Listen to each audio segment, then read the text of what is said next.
Palavra da Verdade, a exposição bíblica com Hernandes Dias Lopes. Deus está neste lugar. E o Deus que está presente é o Deus que fala. E a sua voz é poderosa. A sua voz é irresistível. E você escuta a voz de Deus quando você abre a sua Bíblia. Então abra a sua Bíblia comigo e vamos ouvir a voz de Deus ao nosso coração. Abra em Joel, profeta Joel, capítulo 2.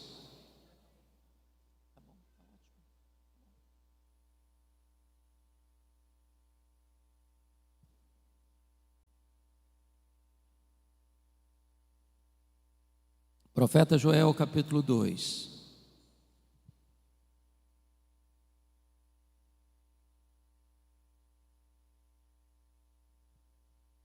Nós vamos ler dos versos 12 ao verso 17, Joel capítulo 2. Ainda assim, agora mesmo, diz o Senhor,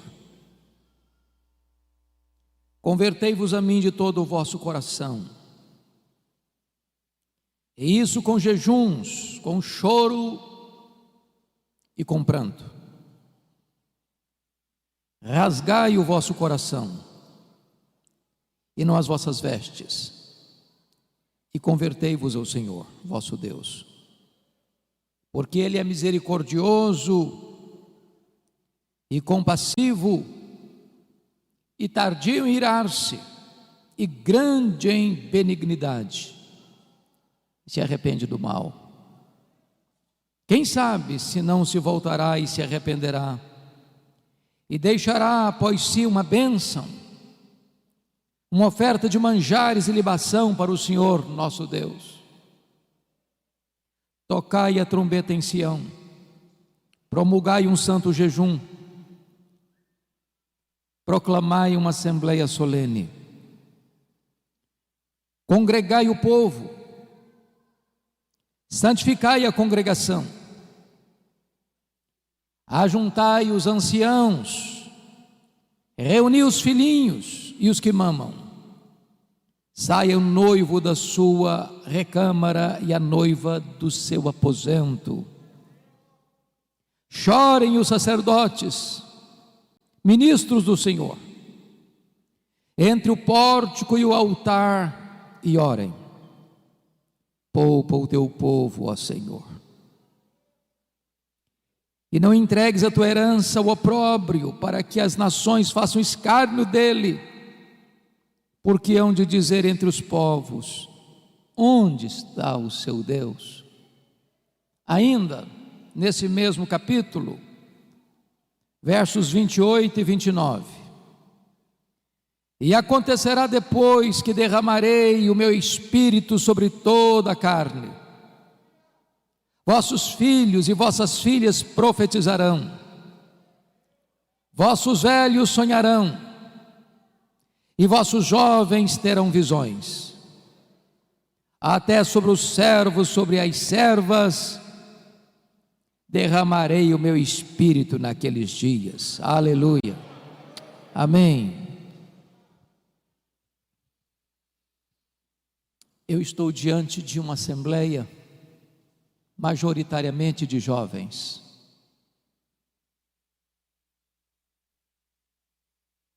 E eu quero dizer a vocês, jovens, e aos demais irmãos, como vocês todos bem têm ciência de que nós estamos vivendo os tempos mais críticos, mais difíceis, mais amargos das últimas gerações.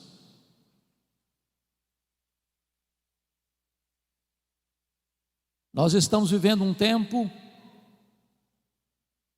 onde concentradamente e deliberadamente forças sobre-humanas e forças das trevas tem agido sem pausa para destruir os fundamentos da família, da igreja, da sociedade. Certamente há uma grande onda de cristofobia no mundo.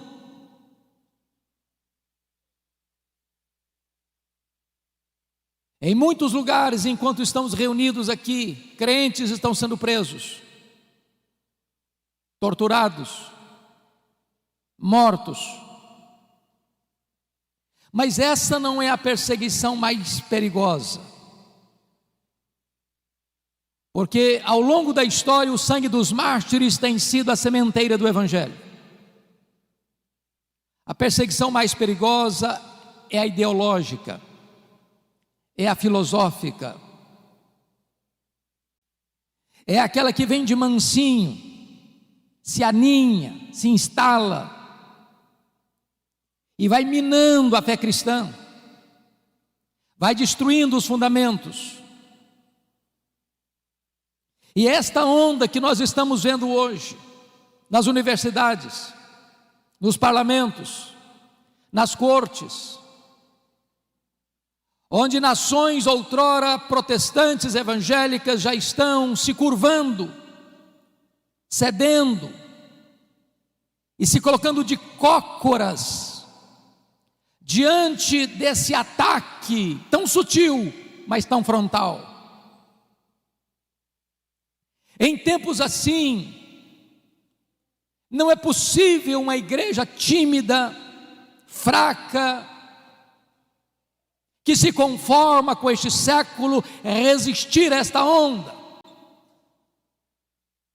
Portanto, a maior necessidade nossa, na nossa geração, irmãos, é de um poderoso avivamento espiritual. Talvez você olhe para o cenário, onde na Europa a igreja parece estar coberta de cinzas, onde você olha para a América e vê as denominações históricas rendidas ao liberalismo, onde você vê no Brasil denominações que já se renderam ao liberalismo e outras mergulharam-se no sincretismo, onde uma onda de ateísmo cresce no mundo, inclusive no Brasil. Você diz, diante dessa crise, desse cenário cinzento, como esperar um avivamento? Como crer num avivamento? E eu quero dizer a vocês que os grandes avivamentos da história nasceram do ventre da crise. A crise não é um impedimento para a ação de Deus. A crise muitas vezes é o caminho mediante o qual Deus se apresenta à sua igreja, porque quando o homem não tem saída para os seus problemas, Deus abre um caminho no deserto, Deus abre um caminho no meio do mar, Deus faz o seu caminho na tempestade.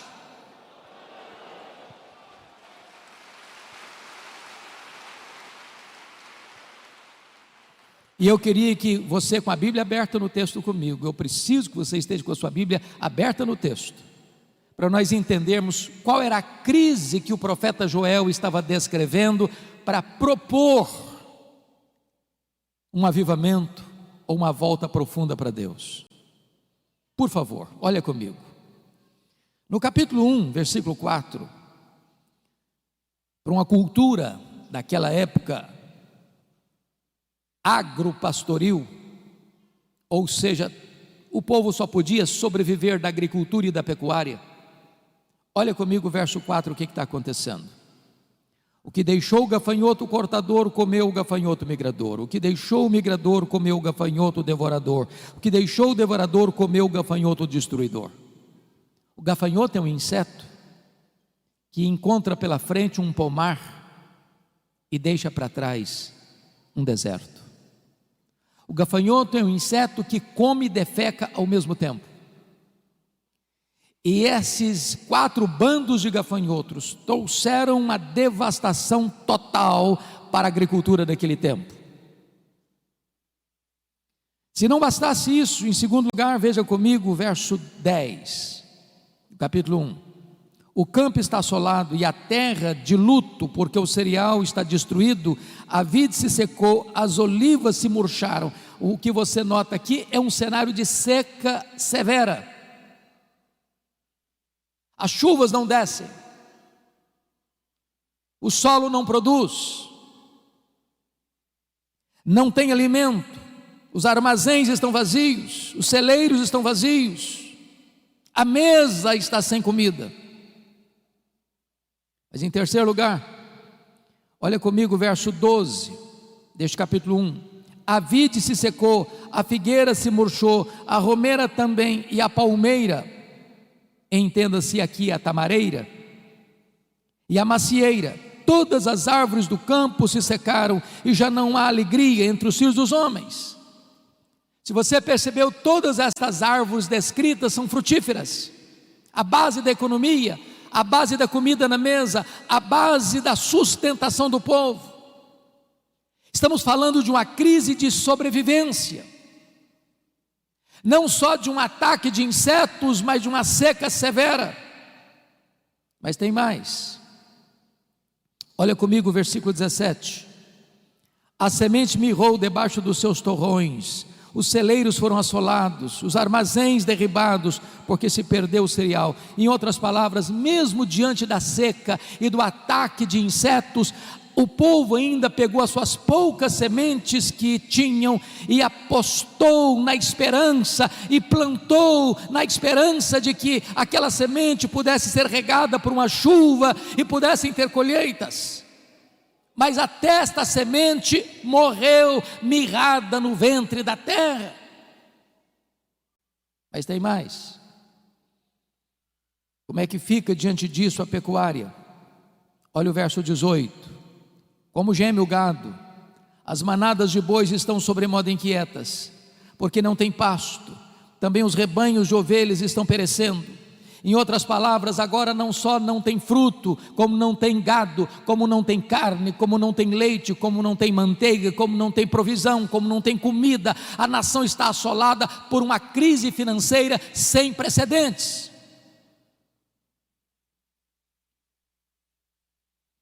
Se você perceber, a crise não fica só aí. Quando chega no capítulo 2, o profeta faz a descrição de uma invasão militar. Muito provavelmente ele está descrevendo aqueles dias vividos pelo rei Ezequias, quando o reino do norte, cuja capital era Samaria, caiu no poder da Síria. E agora este mesmo poderoso exército que derrotou as 10 tribos do norte, cerca Jerusalém. Um poder irresistível. E a descrição que ele faz no capítulo 2 é de que o povo está completamente cercado, entrincheirado, encurralado e não tem condições de oferecer resistência a este poderoso exército que está cercando a cidade. Este é o cenário. Crise política, econômica. Se você perceber comigo no capítulo 1, versículo 9, a igreja está sofrendo as consequências. Cortada está da casa do Senhor a oferta de manjares e a libação, e os sacerdotes, ministros do Senhor, estão enlutados. Então tem crise na igreja, tem crise no Estado, tem crise na economia, tem crise na política, tem crise social, tem crise para todo lado. O que fazer numa hora dessa? É aí que entra o capítulo 2, versículo 12, que nós lemos. Ainda assim, agora mesmo, diz o Senhor, convertei-vos a mim. O Brasil está em crise, o mundo está em crise, os homens estão desesperados. Mas quando na crise o povo de Deus se volta para Deus, nasce o sol da esperança, nasce a cura, nasce a restauração. E eu gostaria que você olhasse comigo nesta noite quais são esses aspectos dessa volta para Deus, a natureza dessa volta para Deus. Primeiro, é uma volta para uma relação pessoal com Deus. Olha o verso 12: convertei-vos a mim. Não se trata de uma relação institucional, não se trata apenas de você ser membro de Canaã ou de qualquer outra comunidade cristã evangélica de Fortaleza. Se trata sim de uma relação pessoal de você com Deus, de você se voltar para Deus, de você conhecer a intimidade de Deus, de você saber quem é Deus na sua vida, na sua história, é de você se render por completo ao Deus vivo e todo-poderoso, que pode pegar você hoje e levantar você, e revestir você de forças, e avivar o seu coração.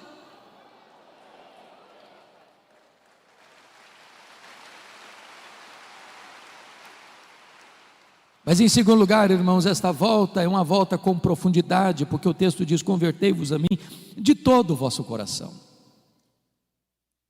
Não é aquela volta para Deus porque o calo está doendo, não é aquela volta para Deus porque você está desempregado, não é aquela volta para Deus porque você está enfermo, não é aquela volta para Deus porque o seu casamento está abalado, não é aquela volta para Deus para resolver um problema familiar urgente. Você pode ter todas essas motivações, e é bom que você volte nessas circunstâncias, mas quando o problema vai embora, quando a situação se resolve, muita gente se volta para trás e continua longe de Deus do mesmo jeito. Como diz o profeta Oséias: ó Israel, o teu amor cedo passa. Deus quer que você se volte para Ele com profundidade, de todo o seu coração, que Ele seja o amado da sua alma, que Ele seja o prazer da sua vida, que Ele seja o deleite do seu coração, que Ele seja a sua maior riqueza, que Ele seja o seu maior tesouro, que Ele seja a sua riqueza e a sua herança.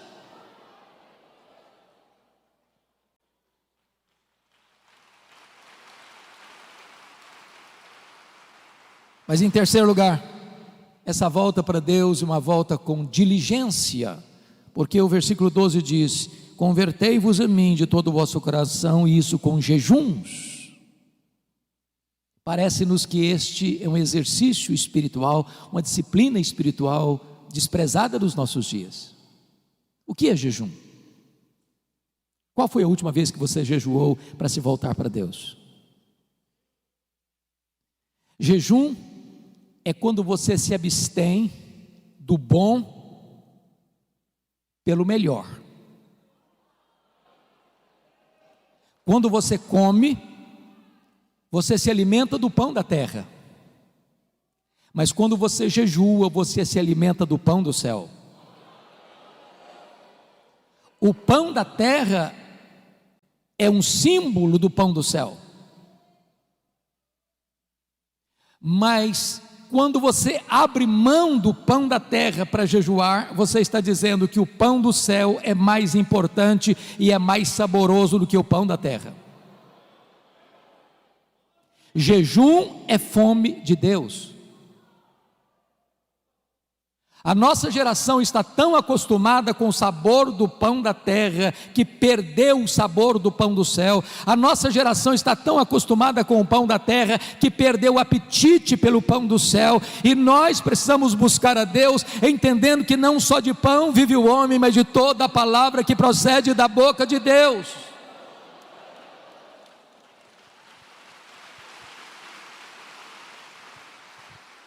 O apóstolo Paulo, escrevendo aos Coríntios, disse: portanto, quer comais, quer bebais, quer façais qualquer outra coisa, fazei tudo para a glória de Deus. Nós comemos para a glória de Deus e nós jejuamos para a glória de Deus. Então você pergunta: se eu como para a glória de Deus e se eu jejuo para a glória de Deus, qual é a diferença então entre comer e jejuar? É que quando você come para a glória de Deus, você se alimenta do símbolo do pão do céu. Mas quando você jejua para a glória de Deus, você se alimenta do próprio pão do céu. Irmãos, nós precisamos nos voltar para Deus, desejando mais a Deus do que as bênçãos de Deus. Mais a presença de Jesus, como cantamos, do que dinheiro, do que sucesso, do que prazeres. Mas em quarto lugar, irmãos, essa volta para Deus, confiram comigo, esta volta para Deus precisa ser uma volta com quebrantamento, porque o verso 12 ainda diz: convertei-vos a mim com choro e com pranto. Às vezes nós estamos voltando para Deus com o coração seco demais e com os olhos enxutos demais. Qual foi a última vez que você chorou voltando-se para Deus? Qual foi a última vez que você chorou como Neemias chorou ao saber da realidade dramática do seu povo, o estado da sua igreja? Qual foi a última vez que você chorou como Davi chorou ao ver a sua família nas mãos do inimigo? Qual foi a última vez que você chorou como Pedro chorou pelos seus próprios pecados? Qual foi a última vez que você chorou ao olhar para Jerusalém de hoje, olhar para a igreja de hoje, como Jesus chorou à entrada da porta de Jerusalém? Jerusalém, Jerusalém, quantas vezes quis eu agasalhar-te debaixo das minhas asas e tu não o quiseste. É hora de chorar, irmãos. Chorar pelos nossos pecados, chorar pelo estado da nossa nação, chorar pelos nossos governantes, chorar pela nossa cidade, chorar pela igreja.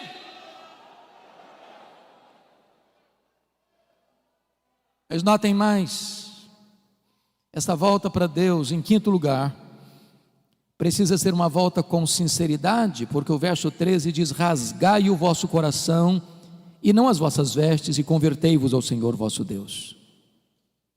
O que significa isso?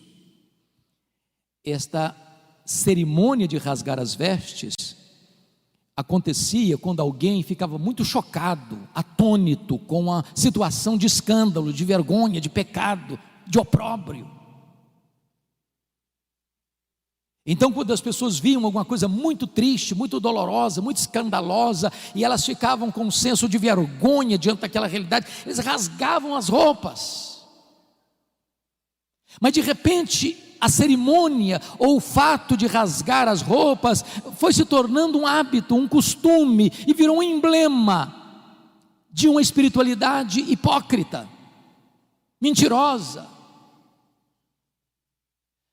uma espiritualidade cênica, um teatro espiritual. E sabe, irmãos, não tem nada mais perigoso do que o nosso coração enganoso. De repente nós começamos a fingir uma espiritualidade que não temos.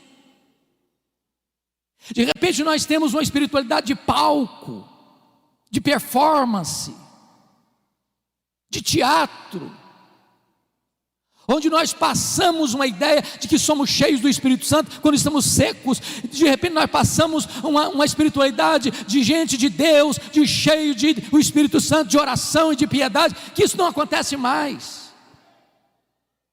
Muitas vezes nós somos como Moisés, que desceu do monte Sinai, o rosto dele brilhava, e diz a Bíblia que as pessoas não podiam se aproximar dele por causa da glória de Deus, do brilho do rosto dele. E então o que Moisés fez? Ele pôs um véu no rosto, para que as pessoas pudessem se aproximar. Mas esse homem tão ousado, esse homem que fez dobrar diante dele com um cajado na mão o mais poderoso império do mundo, o império egípcio, diz a Bíblia que num dia ele foi covarde, ele não foi ousado, ele não foi corajoso. Sabe que dia? Quando ele percebeu que aquele brilho do rosto dele estava desvanecendo, e ele não queria que ninguém soubesse disso. Ele manteve o véu quando não precisava mais do véu. Ele queria passar uma imagem para as pessoas que ele era muito espiritual. Ele queria passar para as pessoas a ideia de que a Shekinah de Deus estava no rosto dele. E diz Paulo, nesse dia ele não foi ousado.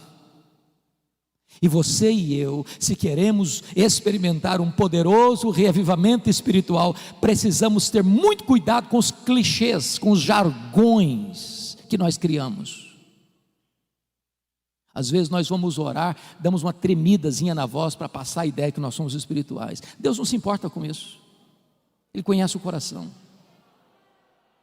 Ele está dizendo: rasgue o coração, rasgue o coração, rasgue o coração nessa volta para mim.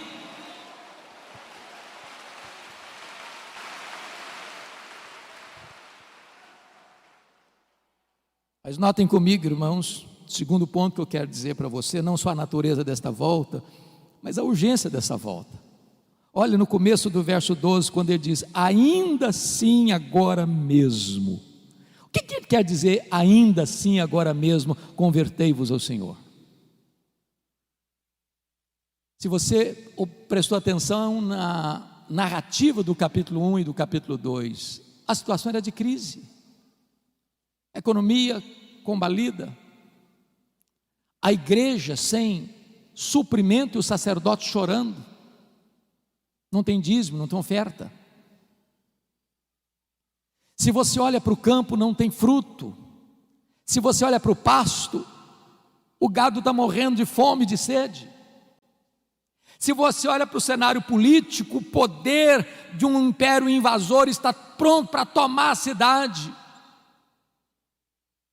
A crise é medonha, mas Deus está dizendo: ainda assim, agora mesmo, se vocês se voltarem para mim, se converterem a mim, eu mudo esse cenário, eu altero esse cronograma, eu transformo essa realidade triste numa situação de alegria e de vitória.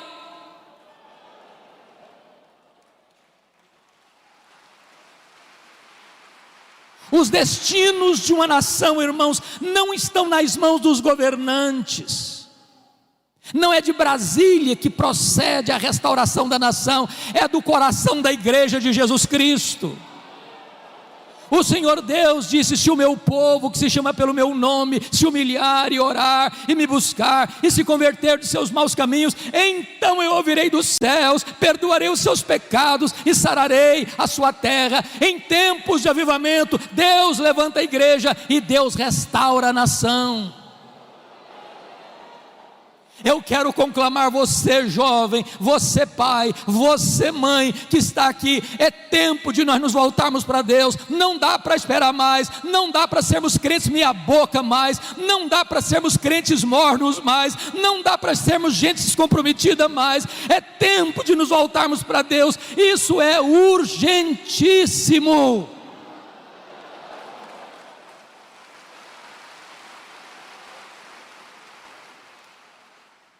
Mas em terceiro lugar, depois que você examina a natureza da volta e a urgência da volta, o profeta Joel vai nos dar um motivo para essa volta para Deus. Confira comigo o verso 13. Convertei-vos ao Senhor vosso Deus. Por quê? Olha a razão. Por quê? Porque Ele é misericordioso e tardio em irar-se, e grande em benignidade, e se arrepende do mal. Quantas vezes você e eu já choramos pelo nosso pecado? Quantas vezes vocês e eu já dissemos: Senhor, tem misericórdia de mim? Porque se Deus observar os nossos pecados, nós vamos perecer. Talvez você pergunte: mas como assim, pastor? Pecando? Presbíteros, líderes? Deixa eu dizer uma coisa a você. Se você não está vendo os seus pecados, é porque você está longe da luz. As pessoas que mais confessam os seus pecados e mais choram pelos seus pecados, não são as que mais pecam, são as que mais perto de Deus andam. Porque quando nós estamos na presença daquele que é santo, santo, santo, até os serafins cobrem o rosto.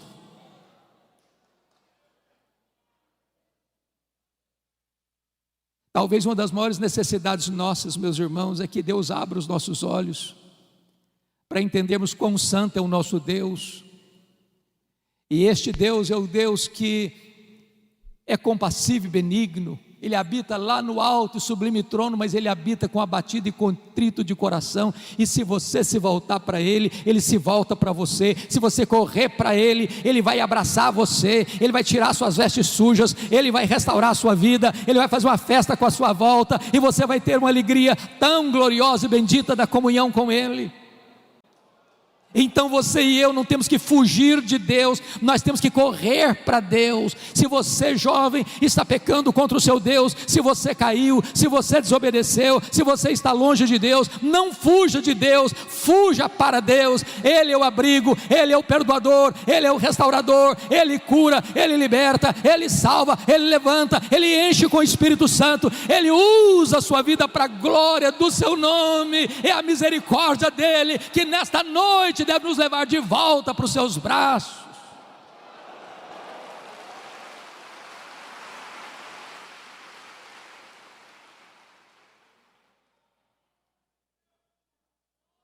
Mas notem comigo, como é que deve ser esta convocação para a volta para Deus. Olha o versículo 15 comigo.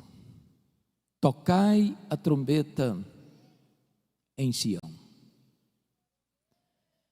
Oh, irmãos amados, está escrito: promulgai um santo jejum e proclamai uma assembleia solene. O que esse texto está dizendo é que o seu e o meu problema não está lá fora, está aqui dentro do nosso coração. A trombeta não é tocada para fora dos muros, a trombeta é tocada para dentro de Sião.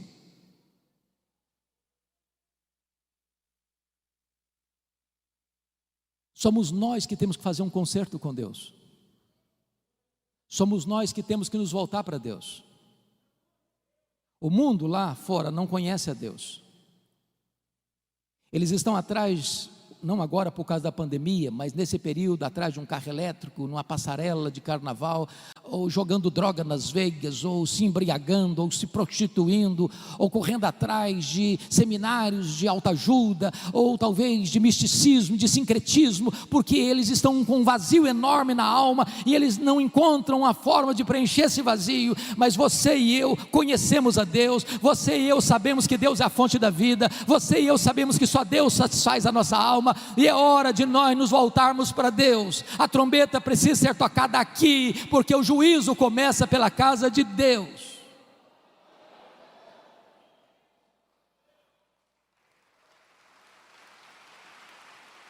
O nosso maior problema não vem de fora, mas vem do nosso próprio coração. E é curioso, meus amados, que há um momento em que o jejum deixa de ser particular. Jesus disse que quando você for jejuar, não é se, é quando, porque pressupõe que crente jejua.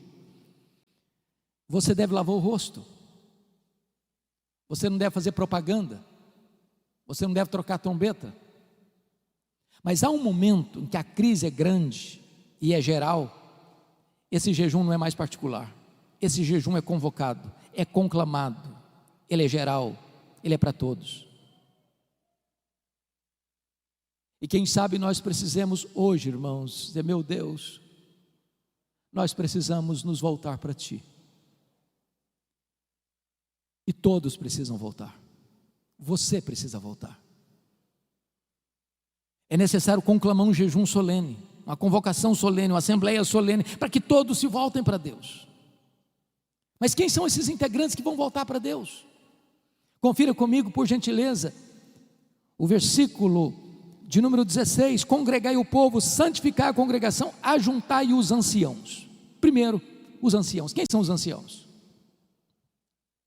São os líderes. Os primeiros a pôr o pé na água são os líderes. Os primeiros a acertar a vida com Deus são os líderes.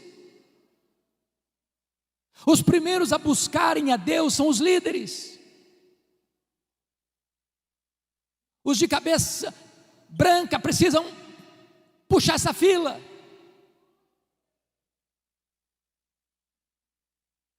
E eu estou certo de que a liderança desta igreja está incomodada, está desafiada, está desejosa de conclamar esta congregação a se voltar para Deus. E esta liderança está botando o pé na frente: estamos aqui, venham conosco. Mas quem mais precisa se voltar? Olha comigo o versículo 16: congregai, ajuntar os anciãos, reunir os filhinhos. E esta é uma expressão para a juventude. Lugar de jovem curtir a vida não é no mundo. Lugar de jovem viver a plenitude da vida é na presença de Deus. E eu quero convidar você, adolescente, eu quero convidar você, jovem, a colocar a sua juventude nas mãos de Deus e a buscar a Deus.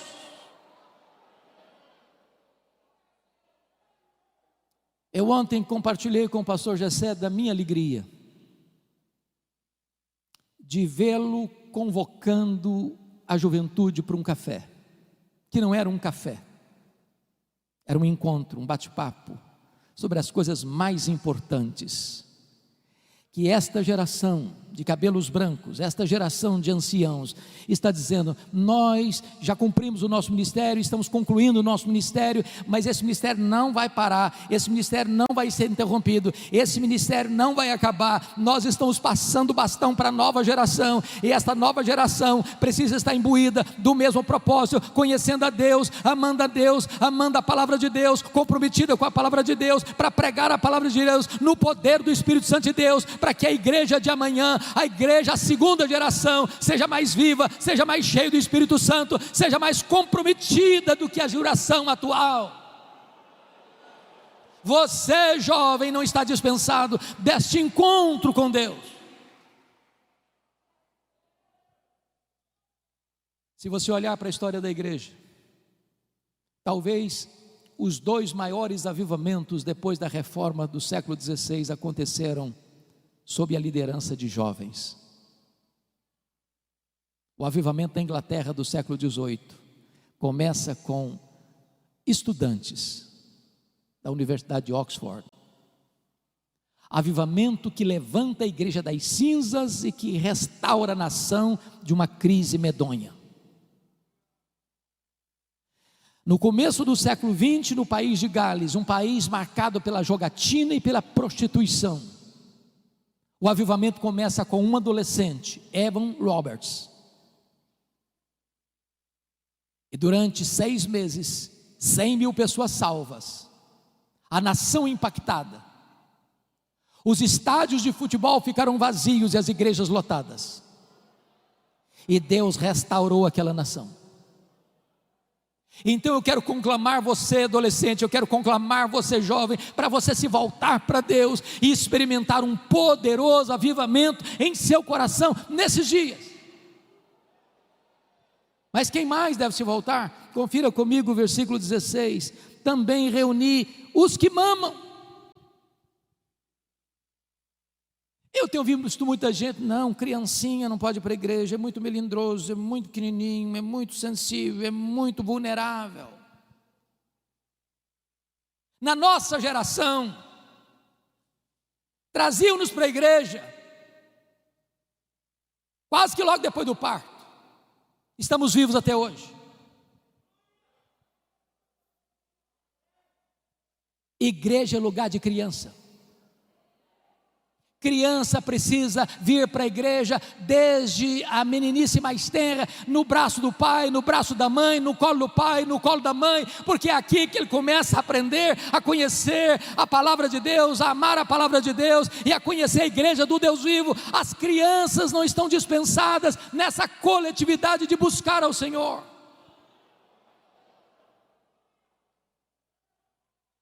Mas preste atenção.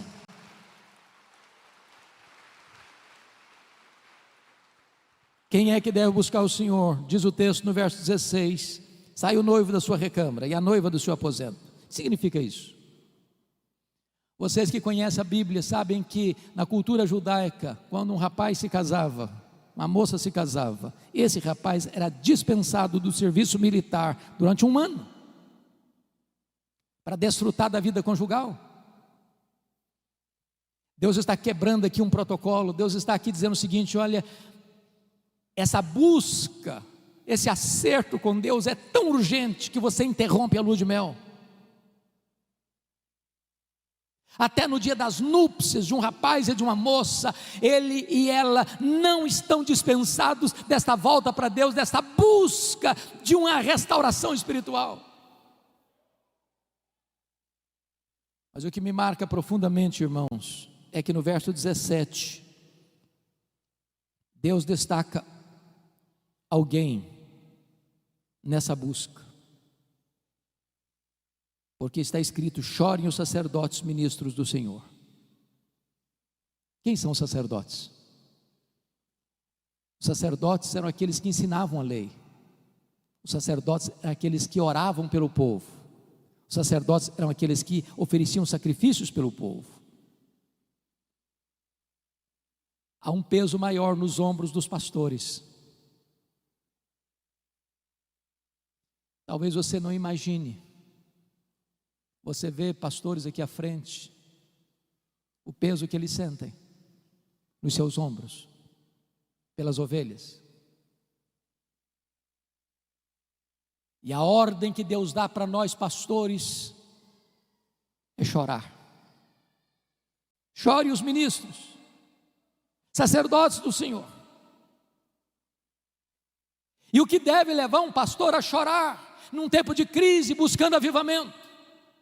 Primeiramente, é o amor ao povo de Deus, para que ele não seja opróbrio, para que não seja motivo de vergonha. A igreja evangélica brasileira, irmãos, está sendo mais conhecida na mídia pelos seus escândalos, líderes presos, acusados dos crimes mais vergonhosos. E nós pastores precisamos chorar, dizer: meu Deus, não deixa a tua noiva passar vergonha, não deixa a tua igreja ser enxovalhada neste mundo, não deixa a tua igreja ser motivo de piada no mundo, não deixa a tua igreja passar por esse vexame público, salva o teu povo disso. Mas em segundo lugar, os sacerdotes precisam chorar por uma outra motivação: o zelo pela glória de Deus. Porque onde dizer entre os povos: onde está o seu Deus? O líder precisa ter paixão pela glória de Deus, zelo pelo nome de Deus, porque quando a noiva está suja, quando a noiva está indiferente, quando a noiva perdeu o seu primeiro amor, a glória de Deus, a honra de Deus é questionada no mundo. Cadê Deus? Por que Deus não age? Por que Deus permite isso? Por que a igreja está desse jeito?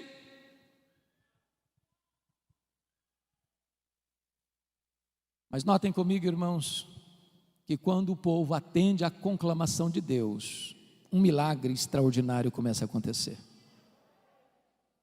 E a primeira coisa, confira comigo o verso 18, porque tem uma palavra aí que é a dobradiça do texto, é o elo de ligação do texto. Então, o Senhor se mostrou zeloso da sua terra e compadeceu-se do seu povo. Irmãos, nós aguardamos esse tempo de avivamento.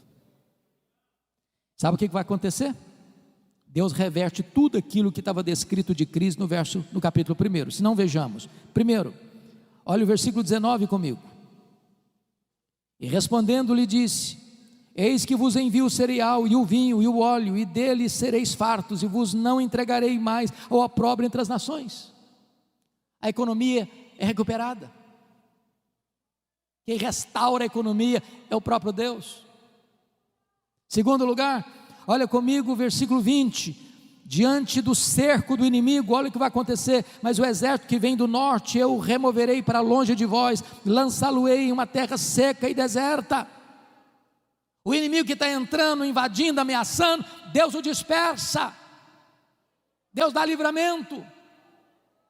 Terceiro, numa época de chuva, de seca, olha o resultado no verso 23: alegrai-vos, pois, filhos de Sião, regozijai-vos no Senhor vosso Deus, porque Ele vos dará em justa medida a chuva, fará descer como outrora a chuva temporã e a serôdia. Agora não tem mais seca, tem chuva.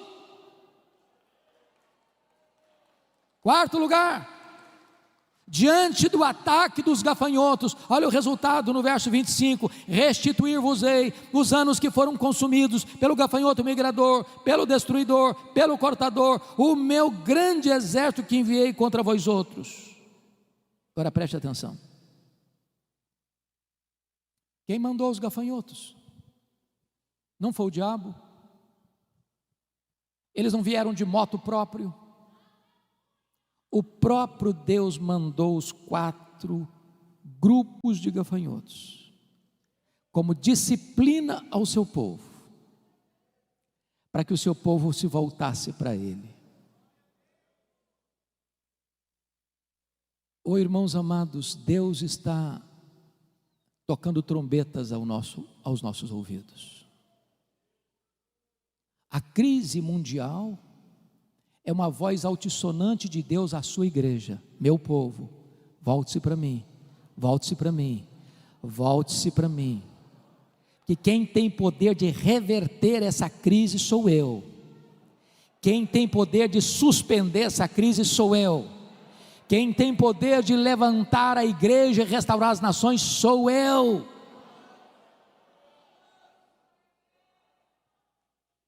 Mas em último lugar, irmãos, preste bem atenção no que eu vou lhes dizer. Nós cantamos isso aqui hoje. Sabe qual era o maior problema do povo? Não era a seca, não era a falta de fruto no campo, nem de gado no curral.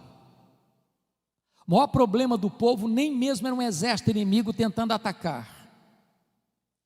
O maior problema da igreja, preste atenção nisso, não é nem a presença do diabo.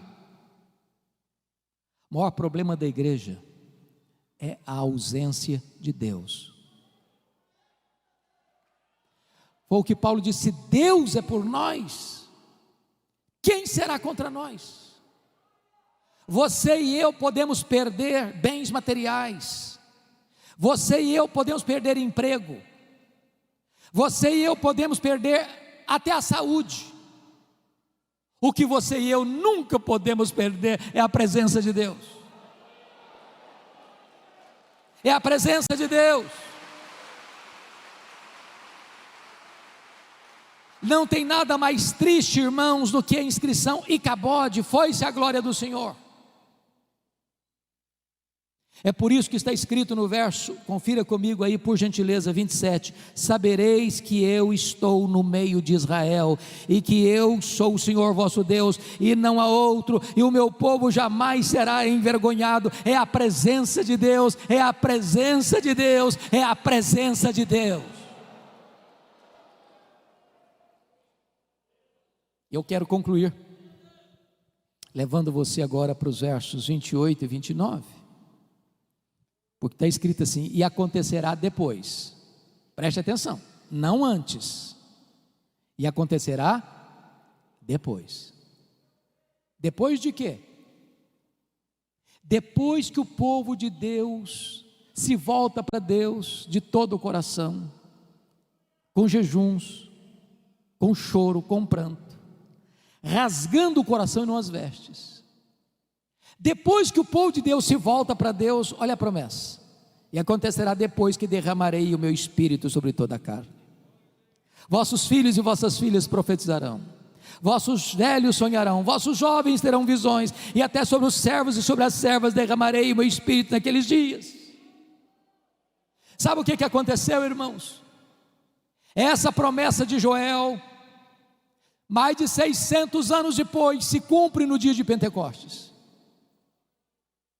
E quando Pedro se levanta, porque o povo está perguntando o que quer isso dizer, atônito, uns achando com preconceito são galileus, outros com desprezo, estão bêbados. Pedro se levanta e diz assim: não, eles não estão bêbados.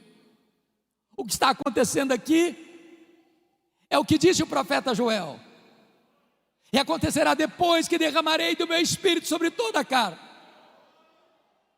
E esta promessa não é apenas para nós, não é apenas para vós, é para os vossos filhos, é para aqueles que estão ainda longe, é para quantos o Senhor nosso Deus chamar. Significa o seguinte: essa promessa de Joel é para a igreja evangélica, Assembleia de Deus, Ministério Canaã. Esta promessa é para você que está aqui hoje, nesta noite. Esta promessa é para você que está acompanhando este culto pela internet. Esta promessa é para a igreja evangélica brasileira. Esta promessa é para os nossos dias.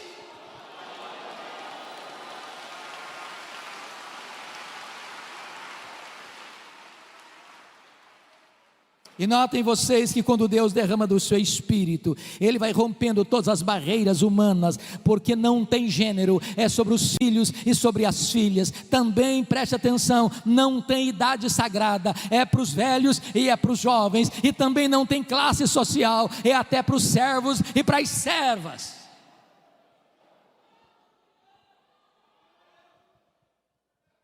E diz o texto, duas coisas eu destaco para fechar: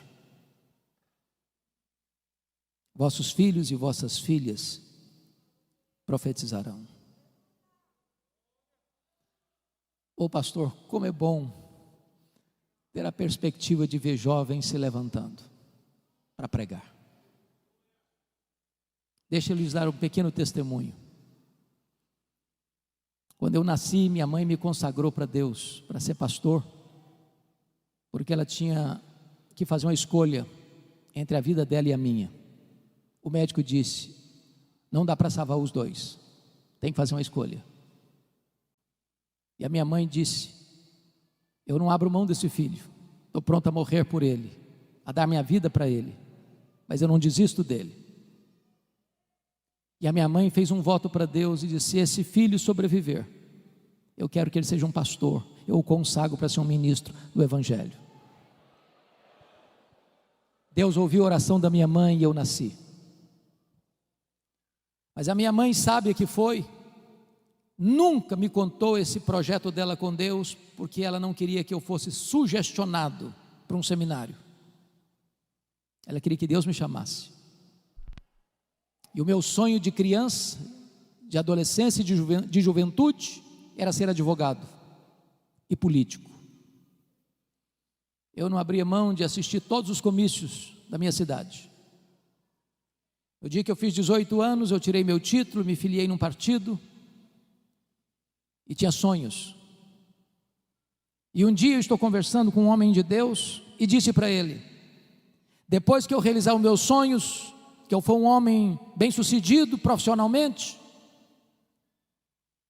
eu vou entrar num seminário, fazer teologia e me preparar para servir a Deus melhor. E esse homem usado por Deus botou o dedo no meu nariz e disse: você quer dar as sobras para Deus?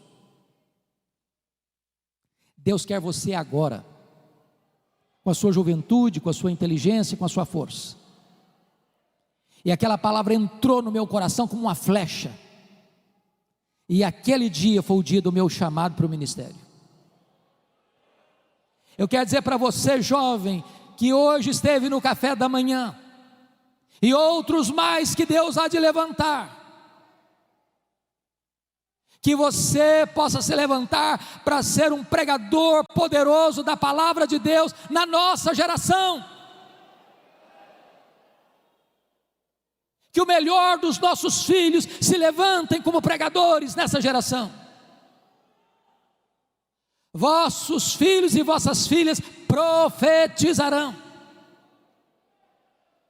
Mas tem mais, está escrito aqui: vossos velhos sonharão. O que significa isso? Não é que você comeu um pouco mais no jantar e de noite sonhou, não. Se você perceber a marca do velho, e eu posso dizer isso porque meus cabelos já estão brancos, é que nós vivemos das glórias do passado. Nós começamos a ler a vida pelas lentes do retrovisor. E quando um velho está cheio do Espírito Santo, ele começa a olhar para frente, ele começa a ter planos, ele começa a sonhar, ele começa a projetar, ele começa a ter alvos elevados. Ele é um Caleb que com 85 anos quer conquistar uma montanha. Então deixa eu dizer uma coisa para você que de cabelos brancos: não tem aposentadoria no reino de Deus. Enquanto você tiver fôlego de vida, enquanto você tiver um fiapo de vida, você está convocado a fazer a obra de Deus.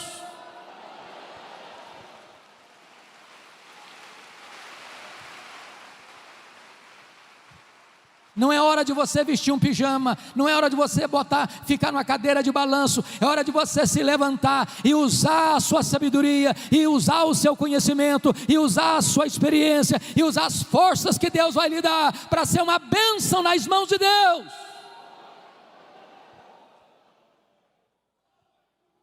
Mas o texto conclui dizendo: e os vossos jovens terão visões. Claro que não está falando também de visões místicas. A marca do jovem é ter força, mas falta-lhe a experiência. Mas um jovem cheio do Espírito Santo, ele é mais sábio do que um velho insensato. Um jovem cheio do Espírito Santo, ele tem visão da obra de Deus, e ele quer alcançar grandes coisas para Deus. E a nossa oração, irmãos, é que Deus se compadeça de nós,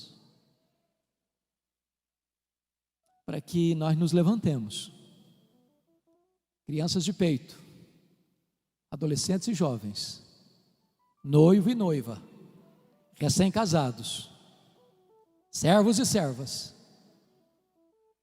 velhos e jovens, todos nós nos levantemos dizendo: Senhor, o Brasil está em crise, o mundo está em crise, a igreja está em crise, mas em tempo de crise o Senhor pode soprar sobre nós o teu sopro.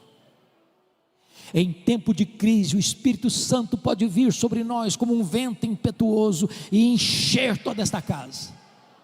Em tempos de crise, o Espírito Santo pode descer em línguas como de fogo e pousar sobre cada um de nós e ficarmos cheios do Espírito Santo. E uma igreja cheia do Espírito Santo, ela não teme prisões, ela não teme açoites, ela não teme a morte, ela não teme perseguição, ela não teme martírio, ela não teme pobreza, ela não teme o diabo, ela não teme o mundo. Ela vai avançando, e ela vai avançando, e ela vai conquistando, e a glória de Deus vai se manifestando, e os cativos vão sendo libertos, e os pecadores vão sendo salvos, e um grande avivamento há de varrer a nossa nação para a glória de Deus.